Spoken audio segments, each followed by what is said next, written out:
The highlight of your career, the Grand Slam, or leading the singing outside the Mansion House in Dublin, the celebrations that time? I still count them as the same day, Logie, to be honest with you. They both rolled into one.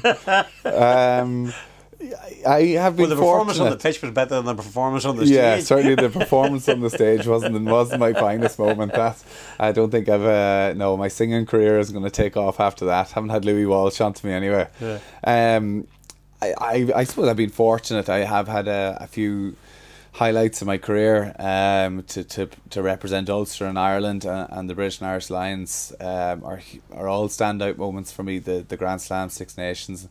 But for me, I think my biggest standout's just my first cap for Ireland, because I grew up wanting to play for Ulster, play for Ireland, and I think that whenever I was in school, I didn't play for Ireland schools. I just about managed to make it into the Ulster schools, and when I was finishing up school, I felt that dream of playing for Ireland was gone, and I suppose I was very fortunate that I got, I suppose, a bit of a wild card into the Ulster Academy, and from there I managed to break my way through the different stages, and actually managed to play for Ireland when I was 20, so it kind of happened very quickly. But that day, playing Lansdowne Road and scoring a try, I think it still is just the one that I look back on with the biggest pride. There'll be a lot of people watching this too, and I'll be very interested myself too. What's it like that week? How are you told that you're in? What's it like when you go into the dressing room for your first cap? Could you tell us what it's like for people who don't know, who want to know what it's like to have that honour? It's that long ago. It was in 2004, so it is a right few years ago. Well, what I mean to say, are you told on the Tuesday? Are you told on the Monday? Are you told on the It depends. When are you actually told? It does depend. Different coaches do things different ways. Generally, you would be told if the match is on a Saturday, you would normally find out on a Tuesday morning.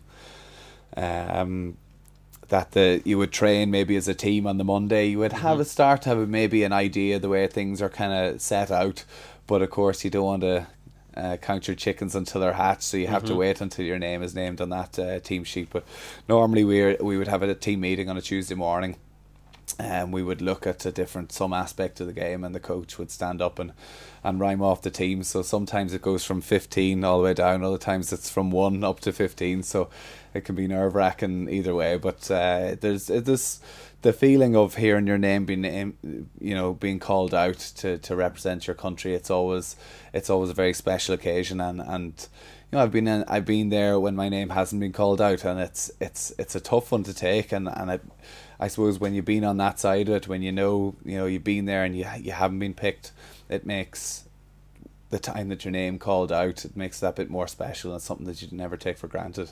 And that's hard, whether it's an amateur or professional, when you're not called out. In many ways, that's the measure of the person, of the player, as well as to how you react. Almost some coaches would look to see how a player reacts more so whenever they're not selected. Yeah, 100%. It shows the character of the player, I suppose. But we're all professional athletes. We're all at that sort of level that we all feel we're good enough when we should be picked. No matter who was picked, I would always feel that I'm good enough to be there, and vice versa with other wingers, fullbacks, centres, team players around in every position. So there's always, everyone. It's so close nowadays that players are constantly chomping at the bit to get in there. So knowing that is also a nice motivation to keep you on your toes, to try and keep your name on that team sheet. But where can rugby stop? Because you look at the players now, they're faster, they're bigger, they're stronger. The tackles, I remember reading one of the almost like mini car crashes. Whenever you have those collisions, they look ferocious. Certainly on TV, I've been up close seeing Six Nations matches, and the thud, and the hits. So something has to give. They just can't keep on getting bigger, faster, stronger, or can they? I think one of the things with players being bigger and being in the gym more is that muscle actually as a bit of it's like a bumper with two cars crashing, that it actually adds a bit of cushion in there. I'd say actually you've a bit of cushion in yourself, Logie. You might cope all right. Yeah, I mean, that's a finely tuned athlete. And muscle, I meant it was the muscle. But I think that everything is it goes in cycles. I think for the last number of years, everything was about getting bigger, faster, stronger. I think, you know, talking to other people and looking at the Southern Hemisphere teams, you look at Australia and some of the New Zealand players, they're actually starting to thin out a bit, and starting to, you know, the game is a bit faster, and it's about not getting involved in the big collisions quite as much. And you know, you see it in different sports. See it in the likes of Gaelic football, that, you know, for a while players were in the gym getting bigger and bigger. Now it looks like it's getting to become a bit more of a faster sport. So I think that everything goes in cycles, and certainly the way things are going with players getting so big, it is going to have to come to a stage where, you know, something will have to change. Rugby's been good to you. You've been good to rugby too, but listen, I'm very fortunate to play the sport that I love as a career. So it's been great for me. It's not over yet, thankfully. I've got a bit of an injury at the minute, but look forward to getting back again. But it's a sport I grew up loving. We're very fortunate to be in the position to get paid to play the sport that we love, and I look forward to hopefully a few more years out there.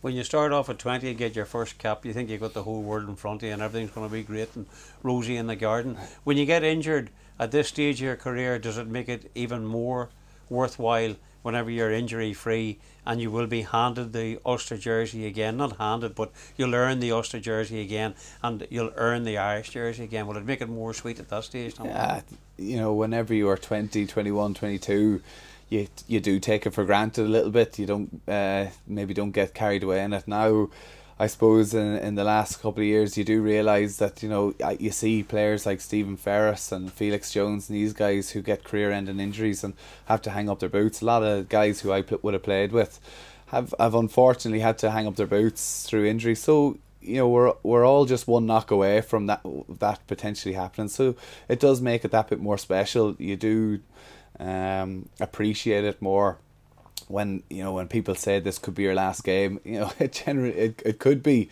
and it's about going out there and representing the jersey that you're wearing as proud as you can, and hoping that you get another opportunity to do it again. And I look forward to doing both, with hopefully both jerseys.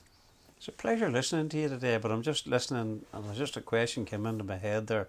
Whatever your playing days are over, would you consider coaching?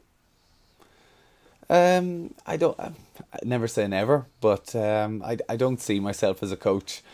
I don't know whether I just don't have the patience for it, or I don't know whether, I mean, who would be a coach? You know, when you're one of the injured guys, you stand on the sidelines, and you know you're as much a supporter as anyone else, tearing your hair out, wondering why the hell they just didn't do that, because it looks so easy from the sidelines. But you know, I've been there, I've been on the pitch, and I can assure you it's not that easy. But unfortunately, as a coach, they're the people that have to go out there and try and I suppose trying to put these patterns, things in place so that the team plays well, and I mean, I'd say it's a tough old job, so I don't know whether that's for me, but at the same time, you know, I might be a washed up old rugby player. I might have to go down, and you know, I don't really know anything else, unfortunately. Logie, rugby's all I know. I wouldn't say you're washed up, Tommy. It's fantastic to talk to you like that, and I suppose we finish your grilling this afternoon here with McLean's that there's still hope for Ulster, and certainly there's hope for Ireland, and great hope that Tommy Bowe will be back wearing both jerseys before the end of the year. Absolutely, fingers crossed. Tommy, thanks Good very man, much. Thank you. God Cheers. bless. Thank you.